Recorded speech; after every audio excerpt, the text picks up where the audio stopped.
안녕하세요. 비동서재의 비동입니다. 인생을 살다 보면 정말 너무너무 절망스러운 순간이 누구에게나 찾아옵니다.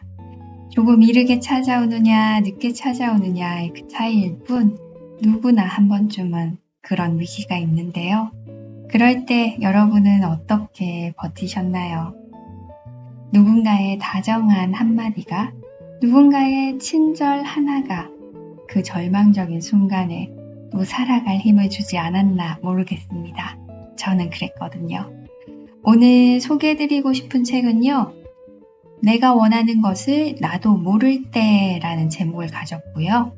작가는 전승환님입니다. 출판사는 북로망스입니다. 전승환님은요. 유튜브에서 250만 독자에게 따뜻한 이야기를 전해주는 책 읽어주는 남자라는 채널을 운영하시는 분이에요. 그리고 여러 가지 공감되는 글귀로 사람들의 마음을 치유해온 북테라피스트이기도 하고요.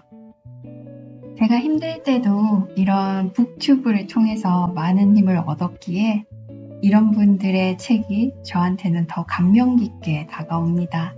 언젠가 저도 이런 책을 낼 수 있게 되길, 그리고 목소리로, 글로 여러분께 많은 위로가 되길, 그게 제 소망이거든요. 그럼 내가 원하는 것을 나도 모를 때, 책 제목부터 벌써 이끌리지 않으신가요? 그럼 비동과 함께 내가 원하는 것을 나도 모를 때 함께 들어보실까요?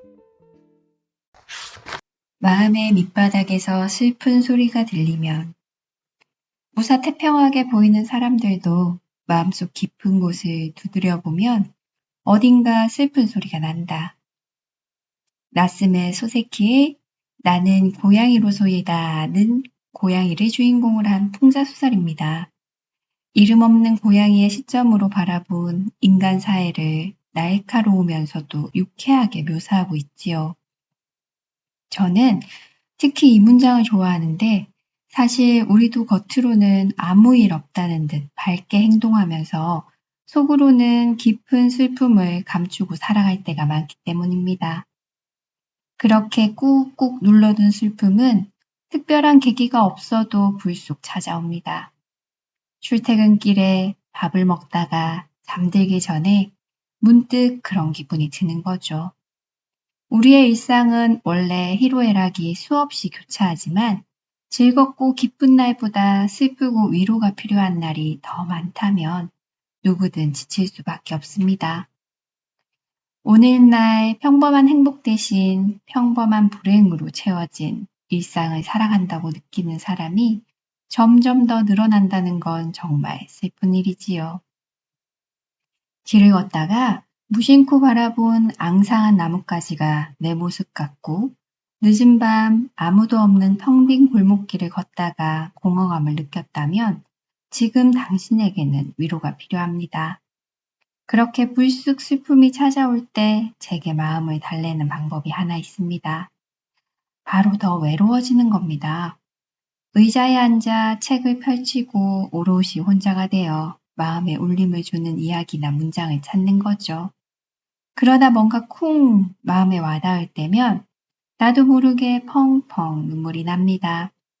그럴 땐 마음이 풀릴 때까지 마음껏 울면 됩니다. 다른 사람을 의식하지 않아도 되고요.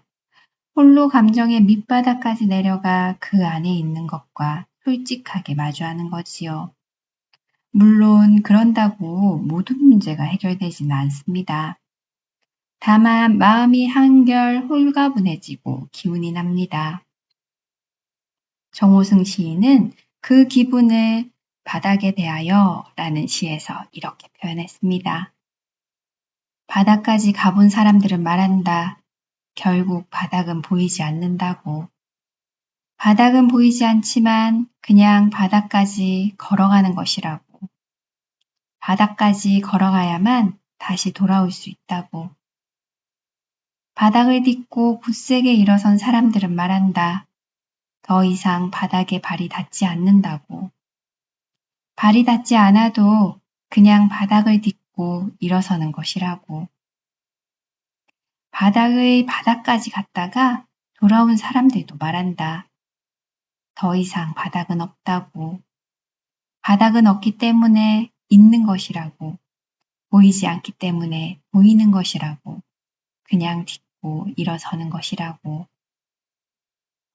우리 마음의 바닥, 그 깊숙한 곳에 있는 슬픔까지 찾아와 위로를 건넬 수 있는 사람은 많지 않습니다.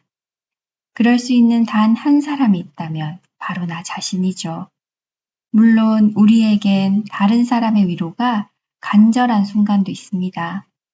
누군가에게 기대, 슬픔을 덜어낼 시간이 필요한 거죠. 하지만 때로는 그 슬픔을 직면할 필요도 있습니다.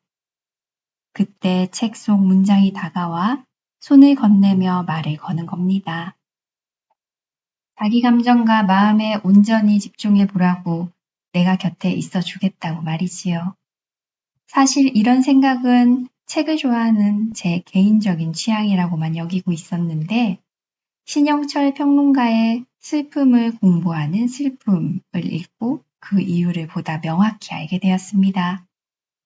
문학이 위로가 아니라 고문이라는 말도 옳은 말이지만 그럼에도 가끔은 문학이 위로가 될 수 있는 이유는 그것이 고통이 무엇인지를 아는 사람의 말이기 때문이고 고통받는 사람에게는 그런 사람의 말만이 진실하게 들리기 때문이다.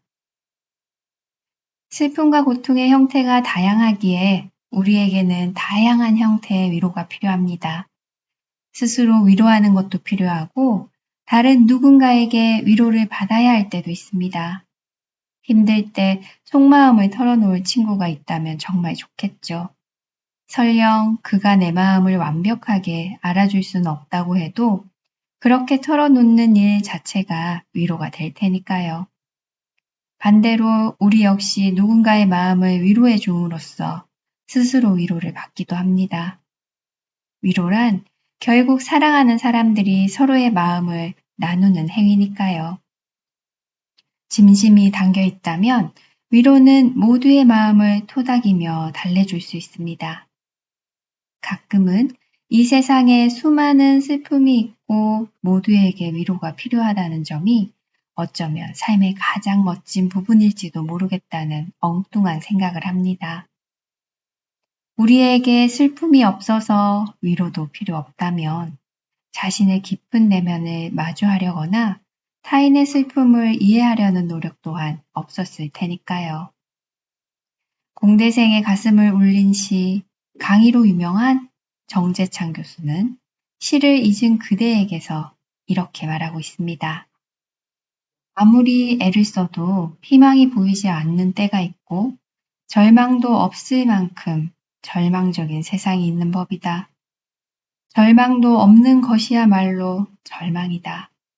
슬픔도 없는 것은 정말 큰 슬픔이다. 이렇게 희망이 보이지 않을 때, 그렇다면 자신이 희망을 만드는 사람이 되라고 시인은 말한다. 없으면 만들면 된다는 것이 이 시인의 낙관이요, 희망이다. 이런 세상에서 그래도 우리가 택해야 할 길은 사랑뿐이다. 사람을 사랑하는 것만이 희망이다.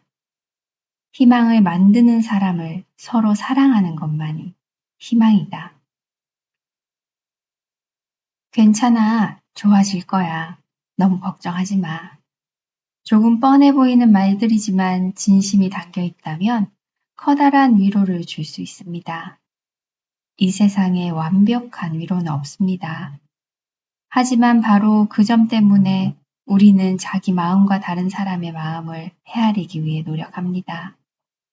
나만 그런 게 아니구나. 세상 모두에겐 위로가 필요하구나. 라는 사실을 깨달으면서 말이죠. 위로가 필요한 날, 무엇으로 이 슬프고 쓸쓸한 마음을 달랠 수 있을지 곰곰이 생각해 보게 되는 그런 날입니다. 하지만 언젠가 반드시 찾을 수 있겠죠. 정말 위로가 필요한 날. 자신에게 꼭 와닿는 따스한 온기를 말입니다. 내가 원하는 것을 나도 모를 때, 넌 원하는 게 뭐야? 어떤 거? 갖고 싶은 거? 아니, 그런 거 말고 진짜 간절하게 원하는 거. 글쎄, 내가 원하는 거라. 근데 갑자기 왜? 그냥 요새 계속 그런 생각이 들거든. 내가 정말 원하는 게 뭔지도 모른 채 사는 것 같다고. 어느 날 친구와 이런 대화를 나눴습니다. 생각해보니 내가 정말 원하는 게 뭔지 언젠가부터 고민하지 않고 살았더군요. 그저 하루하루 사는데 급급해서 인생에서 가장 중요하고 기본적인 질문조차 까맣게 잊고 있었던 거죠. 그 질문은 친구와 헤어진 뒤에도 오랫동안 제 머릿속에 남아 있었습니다. 어릴 때 뭐가 되고 싶었지? 가장 즐겁고 행복했던 때는 언제지? 뭐를 할 때 가장 뿌듯했지? 이런 고민들의 해답을 찾기 시작한 겁니다. 그렇게 책상에 앉아 생각에 잠겨 있다가 문득 책장에 꽂힌 책 한 권이 눈에 들어왔습니다. 제목은 김동영 작가의 라만, 위로할 것. 천천히 책장을 넘겨보다가 괜히 마음이 뭉클해지는 문장을 만났습니다. 나는 내게 조용히 좋아서 하는 일을 하며 살고 있느냐고 물어보았다. 사실 따지고 보면 내가 좋아하는 일은 겉으로 보기에 좋아 보이는 일이었지. 정말 내가 좋아했던 일은 아니었던 것 같다. 내가 좋아하는 일을 찾기에는 너무 늦은 나이인지는 모르겠지만 가능하면 만족하고 즐거워할 수 있는 일을 하며 지내고 싶다. 책장을 덮고 가만히 눈을 감아보았습니다. 이 문장이 제 고민에 해답을 주지는 않았지만 제 마음을 그대로 대변해주는 것만으로도 큰 위로를 받았습니다. 오랜 습관이기도 한데 저는 힘든 일이 있거나 위로가 필요할 때마다 책을 뒤적입니다. 그렇게 한 문장 한 문장에 집중하다가 문득 제 마음을 대변해주고 어루만져주는 문장을 만나면 위로를 받고 힘을 얻는 거죠. 김동영 작가의 글 역시 그랬습니다. 내가 원하는 게 뭘까라는 질문에 돈으로 살 수 있는 물건이나 겉으로만 좋아 보이는 일이 아니라 진짜 원하고 좋아하는 게 뭔지 깊이 고민하게 되었지요. 사실 원하는 건 상황에 따라 계속 바뀝니다. 분명 내가 좋아해서 시작했는데 실증이 나기도 하고 시간이 지나고 보니 내가 원해서 한 게 아니라 다른 사람이 원한 일인 경우도 있었죠. 대체로 이런 말을 듣고 하게 된 일이 그랬습니다. 지금 고생해야 나중에 편해져. 내가 원하는 건 나중에 다 할 수 있어. 학생 때부터 사회인이 된 이후까지 우리는 이런 말이 정말 많이 들어왔습니다. 대학에 가기 위해 공부해야 하고, 좋은 곳에 취업해야 하고, 결혼해야 하고, 아이를 낳아야 한다고 말이죠. 행복하기 위해 해야 되는 일이 너무 많습니다. 하지만 그런 말을 전부 따라야 행복할까요? 오히려 이리저리 휘둘리다가 정말 원하는 걸 잃어버리진 않을까요? 행복하기 위해서는 지금 내 마음에 귀 기울여야 합니다. 다른 사람의 기준만 쫓아서는 결코 행복해질 수 없으니까요.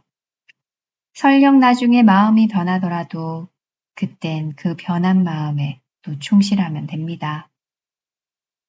행복은 어딘가 멀리 있는 게 아니라 우리가 지금 여기에 충실할 때 얻을 수 있으니까요. 김민철 작가의 모든 요일의 여행에 있는 이 글처럼 말입니다. 예전 책에 여기서 행복할 것이라는 말을 써두었더니 누군가 나에게 일러주었다. 여기서 행복할 것의 줄임말이 여행이라고. 나는 크게 고개를 끄덕였다. 저도 이 글을 읽고 고개를 끄덕였습니다.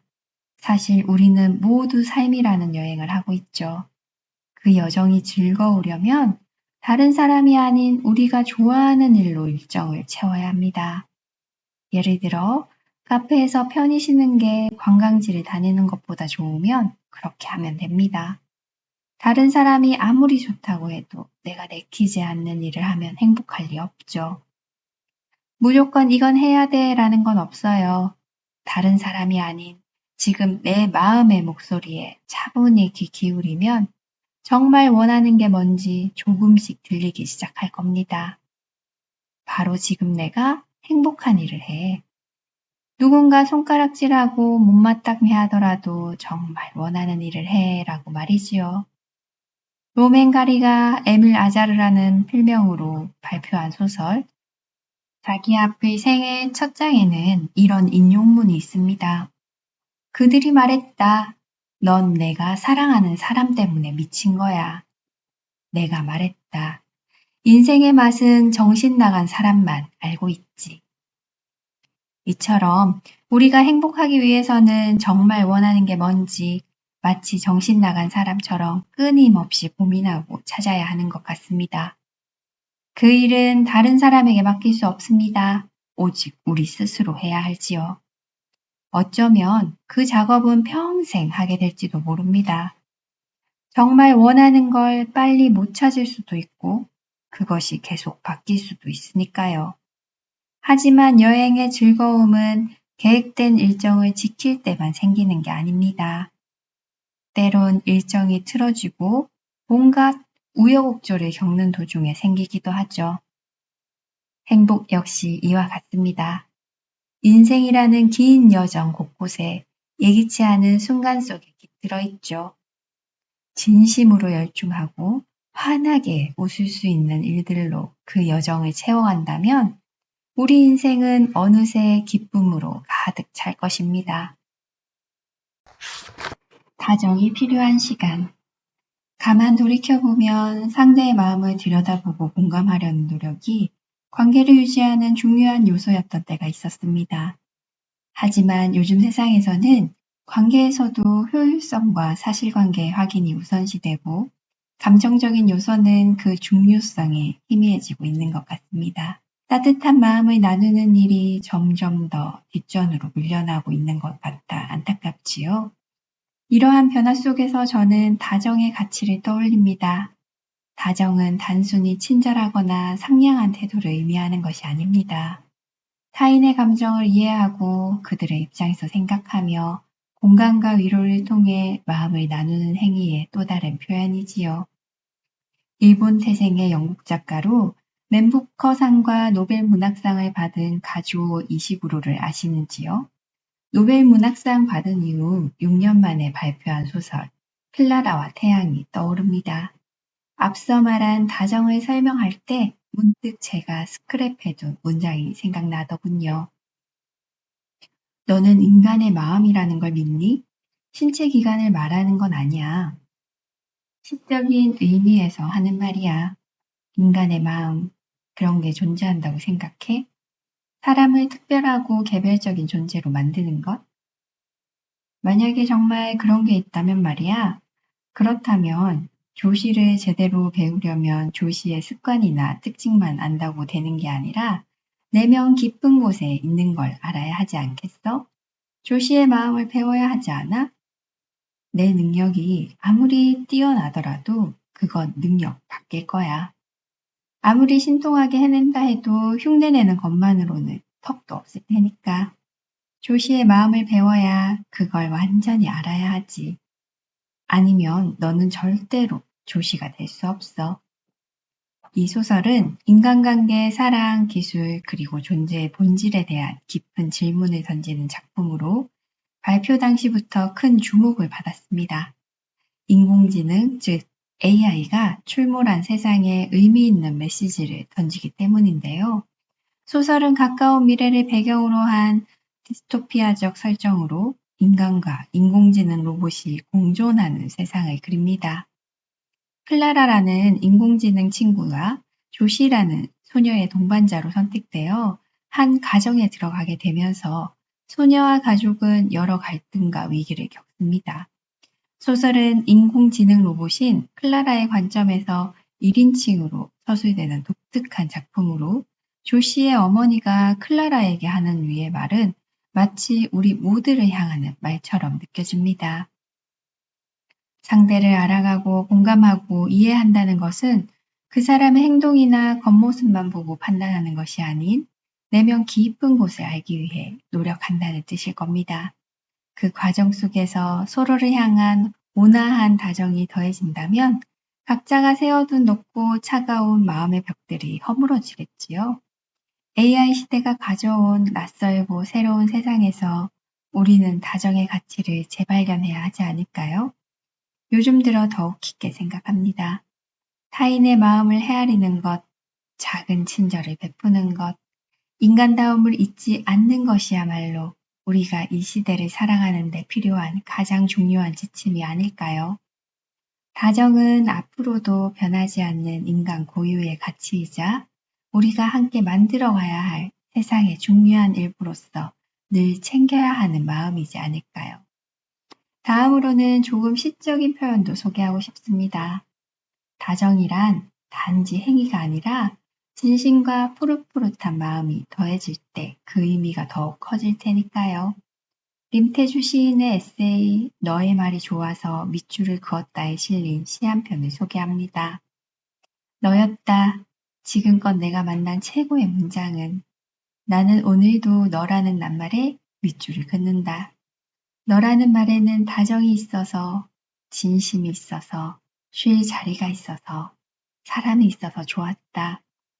나는 너를 수집했고 너에게 온전히 물들었다. 이 문장은 다정이 가진 본질을 아름답게 드러냅니다. 다정이란 단순한 친절 이상의 것, 누군가에게 마음을 다해 머물 자리를 내어주는 것 아닐까요? 시인의 문장처럼 다정은 진심을 담아 서로를 물들이는 힘을 가지고 있습니다. 인간관계에서 가장 따뜻한 연결고리이기도 하고 한 사람의 진심 어린 다정한 한마디는 타인의 하루를 밝게 하는 힘도 가지고 있습니다. 때때로 외로운 우리가 가장 먼저 밑줄을 그어야 할 것은 바로 다정이란 단어가 아닐까 싶습니다. 그런 거 있잖아. 나 자신을 그렇게 돌보는 것만 해도 인생이 너무 바쁘더라. 우리는 사랑하는 사람이 힘들어하면 맛있는 것도 해주고, 내 집에 숨어서 쉴 수 있게 해주고, 같이 싸워주고, 잘 되라고 질책도 하고, 너는 네 생각보다 멋진 사람이야, 잊지 마. 라고 말해주고 싶잖아. 그런데 정작 타인에게 다정한 사람들이 자신에겐 엄격해서 그렇게 안 해준단 말이야. 누가 해줄 때까지 기다리지. 만약 내 친구, 내 자식, 내 애인이 이런 상황이면 나는 어떻게 할까를 기준으로 나 자신을 대하는 거야. 가장 사랑하는 타인처럼. 이숙명 작가의 에세이 나는 나를 사랑한다에 실린 문장인데요. 저는 이 문장이 앞선 저의 말을 정확히 대변해 준다고 생각합니다. 타인에게는 그렇게 잘해주는 우리가 정작 자신에게는 차갑고 엄격한 잣대를 들이대며 사랑을 유보하는 경우가 많지요. 타인의 실패와 실수에는 아낌없는 응원과 용서를 보내면서도 자신에겐 무관심하거나 때때로 냉정하게 대하는 것은 참으로 소모적인 일이 아닐까요? 내가 나를 돌보지 않는다면 누가 그 일을 대신해 줄 수 있을까요? 스스로에게 보내는 다정은 다른 누구도 대신할 수 없는 나만의 책임이라는 걸 우리는 알아야 합니다. 결국 자기 자신에게 다정한 태도는 우리가 살아가는 방식을 완전히 바꿉니다. 그것은 단순히 나를 위하는 것을 넘어 나의 다정이 타인에게 흘러가고 다시 세상으로 퍼져나가는 선순환을 만들어낼 거라 생각합니다. 나라는 사람을 돌보고 사랑하는 일이 얼마나 중요한지, 그것이 내 삶을 얼마나 풍요롭게 만드는지를 더 자주 떠올려 보면 어떨까요? 우리가 자신에게 다정해야 하는 이유는 결국 그것이 나와 세상을 더 아름답게 만드는 시작이기 때문 아닐까요? 어떠셨나요? 전승환님은 책 읽어주는 남자로 벌써 12년째 운영을 하고 계신다고 하네요. 저는 아직 2년이 조금 넘은 사람으로서 이렇게 먼저 앞서 가신 분의 글을 읽으니 더더욱 감명 깊었습니다. 저의 삶의 목표, 공부의 목표는 그 끝이 친절이기를 원하는 사람이거든요.